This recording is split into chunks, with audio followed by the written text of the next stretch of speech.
Imagine spending several hundreds, if not thousands, on insulating your home to be told you have to put holes in it to let cold air in.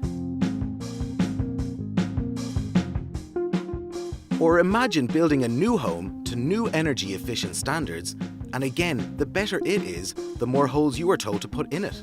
Well, this is exactly what people are being asked to do. So why? Let's explain. While we can't control the cost of fuel, we can control how much energy our buildings need. And the less energy our buildings need, the more people we lift out of fuel poverty, improve society and the environment. This common sense energy approach is what fundamentally drives increasing standards in new housing and national programs for improving our housing stock. But as we rush to seal our homes from the cold, we should remember we have to live in them too. And live in them we do like never before. In fact, we spend up to 90% of our time indoors, where the indoor air quality can be many times worse than the air outside, causing a range of problems including respiratory illnesses. So we find ourselves in a dilemma. A bit of a tug of war, if you like, between closing up our homes to seal in the heat and opening them up to let fresh air in. Ventilation is basically the mechanism by which we do it. Take bad air out and let fresh air in. So what is bad air? Well, actually, it's mostly caused by us and the stuff we do. And other than ventilation for things like fires and boilers, it can be broken down into three main groups. Moisture. That's cooking, washing, drying, and so on. The average family of 4 can produce 16 litres of moisture in a week. If the moisture is not dealt with, it condensates on cold surfaces, causing mould, which damages our home and proves an ideal environment for other nasties too. Great if you have asthma. Metabolism. That really is us. CO2 from breathing, which includes more moisture and of course odours. While odours are just unpleasant, too much CO2 for too long is not good for us, affecting concentration and causing fatigue amongst other problems.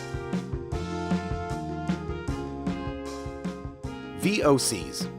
These are quite complicated and are basically chemicals that we don't really want about. The vast majority are okay, but some are very bad, and we try not to have them in our houses in the first place, in paints and varnishes, etc. But we do have to mitigate the risk with good ventilation. Some pollutants, like moisture, are easier to spot. When we have a shower, for example. The problems it causes can also be very visible, mould, but others are less so. It's a bit like boiling a frog. Bear with me. It would react to boiling water as you would imagine. But if you sit it in cold water, then warm it up slowly, it will sit there quite happily until, well... Put it another way. Have you ever been into a teenager's bedroom? That's the indoor air quality equivalent of jumping into boiling water. The occupant, probably still asleep, seems quite happy there though. In short, we can be just terrible at recognizing poor air quality, especially when it builds up around us slowly. In the context of a simple ventilation system, your humble hole in the wall, do we really expect to get up halfway through our TV program and open it up a little, or close it before bed to control CO2? Of course not. What we tend to do is, the first time we feel cold air coming in, we shut it, and often leave it that way. And herein lies the rub. Until now, we mostly got away with it because, well, so much of the air that came into our buildings got there through leaks.